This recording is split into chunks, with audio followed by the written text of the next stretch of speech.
Hi everyone, good morning. Once again, I welcome you all. Standard 9th subject English અને આજના આ 27મા લેક્ચરમાં આપણે મળ્યા છે ત્યારે આપણે 26મા લેક્ચરની વાત કરીએ તો 26મા લેક્ચરની અંદર આપણે પાસ્ટ કન્ટિન્યુઅસ ટેન્સ એટલે કે ચાલુ ભૂતકાળની વાત કરી હતી.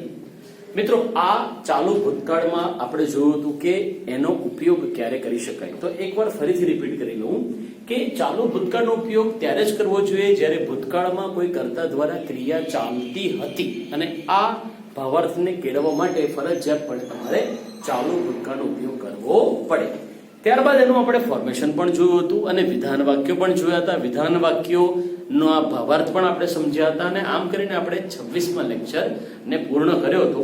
અને આજના આ 27મા લેક્ચરની અંદર પણ આપણે પાસ્ટ કન્ટિન્યુઅસ ટેન્સ એટલે ચાલુ ભૂતકાળને હજુ પણ આપણે કન્ટિન્યુ રાખીએ છીએ અને આ લેક્ચરમાં આપણે શીખવાના છે અગેન અફર્મેટિવ સેન્ટેન્સ નું ફોર્મેશન કેવું હોય, એના જુદા જુદા વાક્યો કેવા હોય અને ખાસ કરીને એ જે અફર્મેટિવ સેન્ટેન્સ છે, વિધાન વાક્ય છે, એનું ઇન્ટ્રોગેટિવ કેવી રીતે થાય અને એનું નેગેટિવ સેન્ટેન્સ કેવી રીતે બને એની આપણે ચર્ચા કરીશું.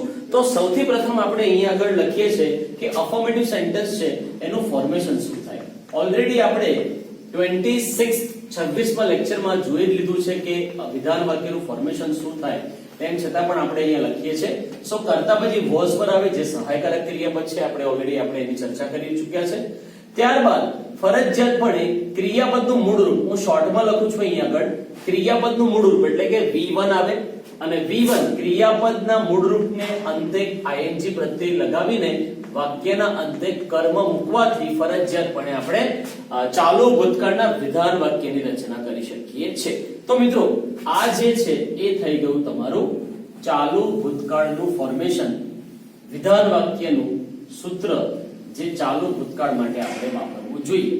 મિત્રો, અહીંયા આગળ તમને ખ્યાલ આવી ગયો કે અફર્મેટિવ સેન્ટેન્સ આ જે સૂત્ર છે, આ જે ફોર્મેશન છે એના અનુસંધાનમાં જ બનાવવાનું છે. અચ્છા, હવે આપણે લઈ લઈએ છે કે ઇન્ટ્રોગેટિવ સેન્ટેન્સ કેવી રીતે બને. તો મિત્રો યાદ રાખજો, ઇન્ટ્રોગેટિવ સેન્ટેન્સ બનાવવા માટે ફરજિયાતપણે જે તે પણ વાક્યની અંદર જે સહાયકારક ક્રિયાપદનો ઉપયોગ થયો છે એ વાક્યની શરૂઆતમાં જ આવે છે. ત્યારબાદ ફરજિયાતપણે જે તે કર્તા મૂકવાનો, અગેન જે તે પણ ક્રિયાપદ છે એનું મૂળ રૂપ આવશે V1 જેને આપણે કહીએ છીએ, એને અંતે ing પ્રત્યય લાગશે. કર્મ મૂકીને વાક્યના અંતે ફરજિયાતપણે ક્વેશ્ચન માર્ક લગાવવો ખૂબ જ અગત્યનો છે. મિત્રો, આ જે છે એ તમારું થઈ ગયું છે ઇન્ટ્રોગેટિવ સેન્ટેન્સ. અને મિત્રો ત્યારબાદ આપણે જોઈએ છે નેગેટિવ સેન્ટેન્સ નું ફોર્મેશન. સો નેગેટિવ સેન્ટેન્સ ના ફોર્મેશનમાં શું આવે? સો અહીંયા આગળ તમે જોશો તો અહીંયા પહેલા કર્તા આવશે, ત્યારબાદ વોઝ અથવા વર એટલે કે જે તે પણ સહાયકારક ક્રિયાપદ. નકાર વાક્ય છે તો નકાર વાક્યમાં ફરજિયાતપણે નોટ નો ઉમેરો કરવો જ પડે. સો નોટ મૂક્યા બાદ જે તે પણ ક્રિયાપદનું મૂળ રૂપ મૂકીને એની પાછળ ing પ્રત્યય લગાવવાનું અને અંતે ફરજિયાત કર્મ મુકાશે. આમ કરીને આપણે ચાલુ ભૂતકાળના નકાર વાક્યને પણ બનાવી શકીએ છીએ. તો એનું ફોર્મેશન અહીંયા આગળ તમે જુઓ છો એ તૈયાર થઈ ગયું. હવે મિત્રો એક બાબતને તમારે યાદ રાખવાની છે અને એ છે કે આ ત્રણે ત્રણ જે ફોર્મેશન છે એના અનુસંધાનમાં વાક્યો કેવી રીતે લખાય. તો અહીંયા આગળ આપણે સેન્ટેન્સીસ લખીએ છીએ. ફોર એક્ઝામ્પલ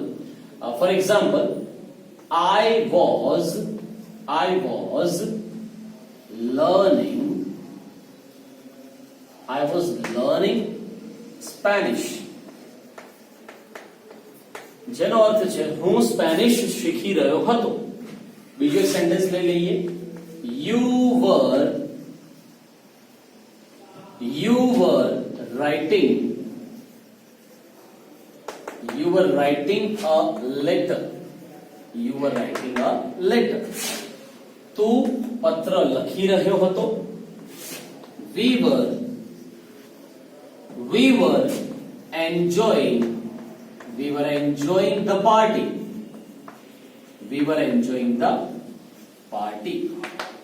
ત્યારબાદ ફોર્થ નંબરમાં જોઈએ તો વાક્ય આવે they were playing chess. તેઓ ચેસ રમી રહ્યા હતા.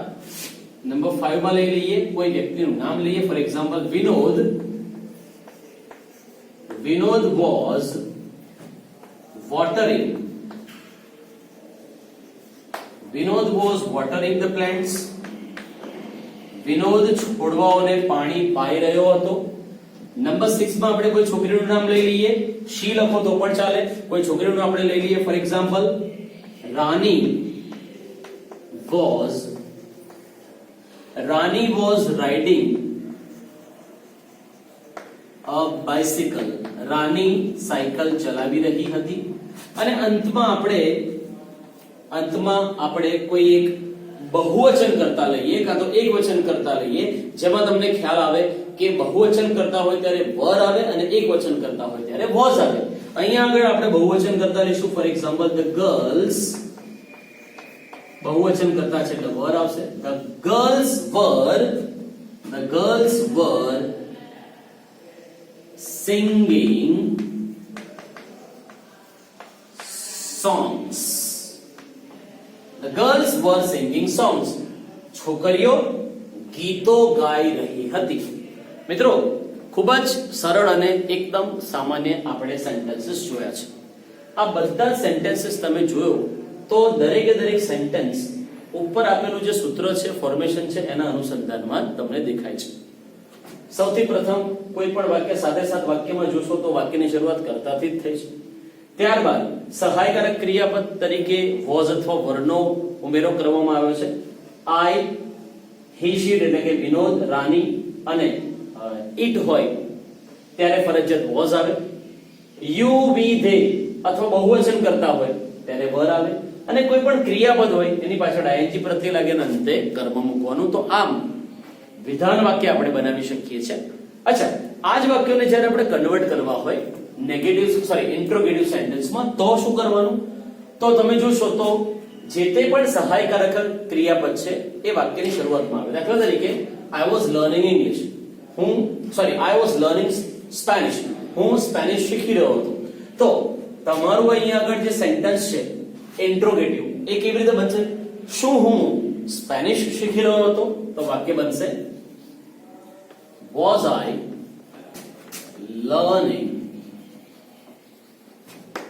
I learning Spanish? Question mark. જો કે આ જે ઇન્ટ્રોગેટિવ સેન્ટેન્સ છે ને એ પેલી રીતે પણ બોલવામાં આવે, were you learning Spanish? તો મારો આન્સર એવો બને yes, I was learning Spanish. જો નકાર વાક્ય હોય તો no, I wasn't learning Spanish. આ પ્રમાણે બનતું હોય છે. પરંતુ આપણે અહીં આગળ કરતા I લીધો છે એટલા માટે એને આપણે આ રીતે જ લખીશું. મિત્રો, આગળ વાત કરીએ you were writing a letter. તું પત્ર લખી રહ્યો હતો. તો એના માટે વાક્યની શરૂઆત were થી થશે કારણ કે you ની સાથે were છે.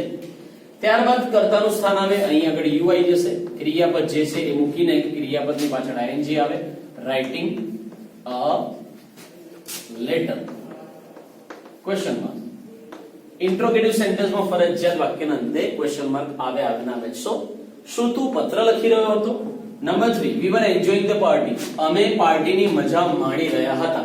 આપણે એવું કહું છે શું અમે પાર્ટીની મજા માણી રહ્યા હતા? તો વાક્ય બનશે were we enjoying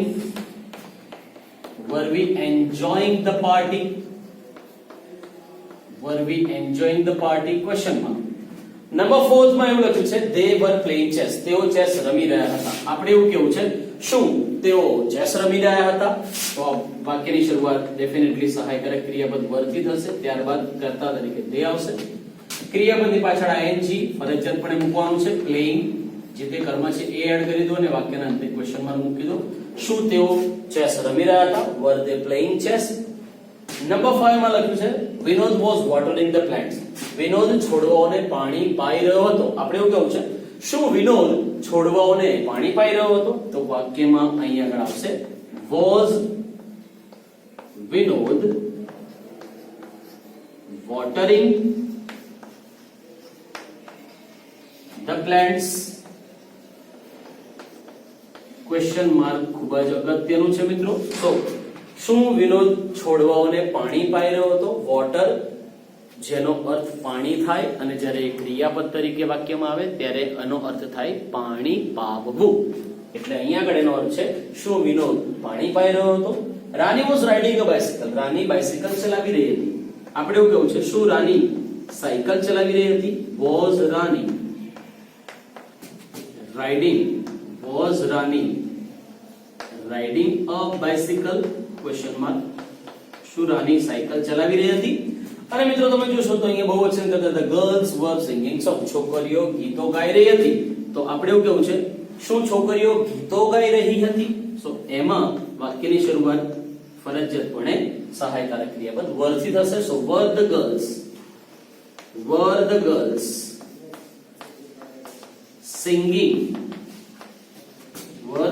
singing songs question mark. મિત્રો તમે જોયું તો ઉપર આપેલું જે ઇન્ટ્રોગેટિવ સેન્ટેન્સ નું ફોર્મેશન છે વાક્યની શરૂઆત સહાયકારક ક્રિયાપદ was were થી થાય. ત્યારબાદ કર્તા plus V1 plus ing plus કર્મ પ્લસ ક્વેશ્ચન માર્ક. બસ એ જ રીતે અહીંયા આગળ જે વિધાન વાક્ય આપણે જોયા એના જ આપણે ઇન્ટ્રોગેટિવ સેન્ટેન્સ કન્વર્ટ કર્યા છે. અને હવે આ જ વાક્યને આપણે નેગેટિવ સેન્ટેન્સમાં કન્વર્ટ કરીશું. તો તમે જોશો તો વાક્યની શરૂઆતમાં કર્તા આવશે. ત્યારબાદ સહાયકારક ક્રિયાપદ તરીકે કર્તાના અનુસંધાનમાં was અથવા were સહાયકારક ક્રિયાપદ મૂકવાનું. નેગેટિવ સેન્ટેન્સ છે નકાર વાક્ય છે ને એના માટે ફરજિયાતપણે નોટ શબ્દનો ઉપયોગ કરવો જ પડે. ત્યારબાદ ક્રિયાપદનું મૂળ રૂપ જેને આપણે V1 તરીકે લખ્યું છે પ્લસ ing એની પાછળ લાગે અને અંતે કર્મ આવે. હવે પહેલું વાક્ય એવું છે I was learning Spanish. હું સ્પેનિશ શીખી રહ્યો હતો. હવે આપણે એવું કેવું છે કે હું સ્પેનિશ શીખી રહ્યો હતો નહીં. તો વાક્ય બને I was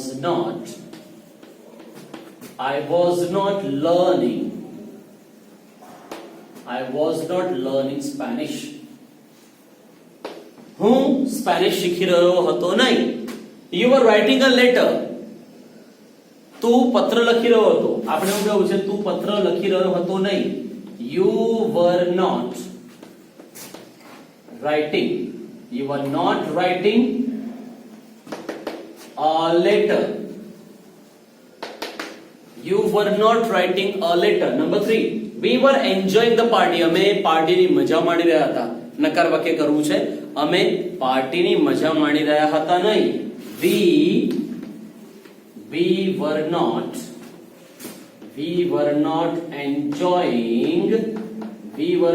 enjoying the party. અમે પાર્ટીની મજા માણી રહ્યા હતા નહીં. નંબર 4 માં લખ્યું છે they were playing chess. તેઓ ચેસ રમી રહ્યા હતા. આપણે એવું કેવું છે તેઓ ચેસ રમી રહ્યા હતા નહીં. તો વાક્ય બનશે they were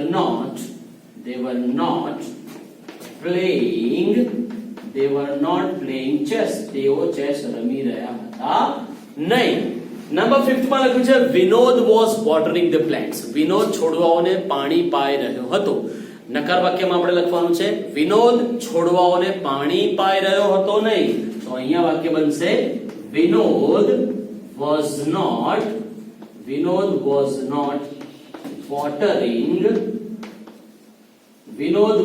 not watering the plants. Vinod છોડવાઓને પાણી પાઈ રહ્યો હતો નહીં. નંબર 6 માં લખ્યું છે રાની was riding a bicycle. Rani cycle ચલાવી રહી હતી. આપણે નકાર વાક્યમાં કહેવાનું છે રાની સાયકલ ચલાવી રહી હતી નહીં. સો વાક્ય બનશે રાની was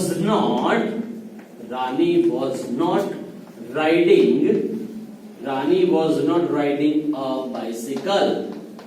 અને લાસ્ટ સેન્ટેન્સ છે જેમાં લખ્યું છે the girls were singing songs. છોકરીઓ ગીતો ગાઈ રહી હતી. આપણે એવું નકાર વાક્યમાં એવું કેવું છે છોકરીઓ ગીતો ગાઈ રહી હતી નહીં. સો એના માટે વાક્ય બની જાય the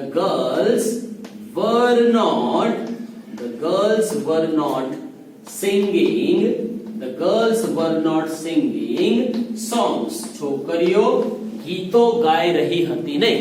મિત્રો આમ 27માં લેક્ચરની અંદર આપણે ચાલુ ભૂતકાળના વિધાન વાક્ય કેવી રીતે બની શકે, એને આપણે ઇન્ટ્રોગેટિવ સેન્ટેન્સ એટલે પ્રશ્નાર્થ વાક્યમાં કેવી રીતે કન્વર્ટ કરી શકીએ અને એવા જ વાક્યનું નકાર વાક્ય નેગેટિવ સેન્ટેન્સ કેવી રીતે બનાવી શકીએ એની આપણે અહીંયા આગળ ચર્ચા કરી. અચ્છા, તમે જો નોલેજ હાઈસ્કૂલના વિદ્યાર્થીઓ હોય તો અહીંયા જે મેં તૈયાર કર્યું છે, સમજાવ્યું છે, જે લખ્યું છે એની સરસ એવી નોટ્સ તૈયાર કરીને તમારે મને ગૂગલ ક્લાસમાં PDF ફાઇલ અપલોડ કરી દેવાની છે અને આપેલો મારો જે નંબર છે એની પર તમારા કોઈ પણ ક્વેશ્ચન હોય, ક્વેરી હોય આ ટેન્સના રિલેટેડ, આ લેક્ચરના રિલેટેડ, તો તમારે મને WhatsApp થી યા તમે બાય કોલિંગ થી જો તમે તમારા પ્રશ્નો મને કહેશો તો આપણે ચર્ચા કરીશું અને તમારા જેટલા પણ પ્રોબ્લેમ છે એને સોલ્વ કરીશું.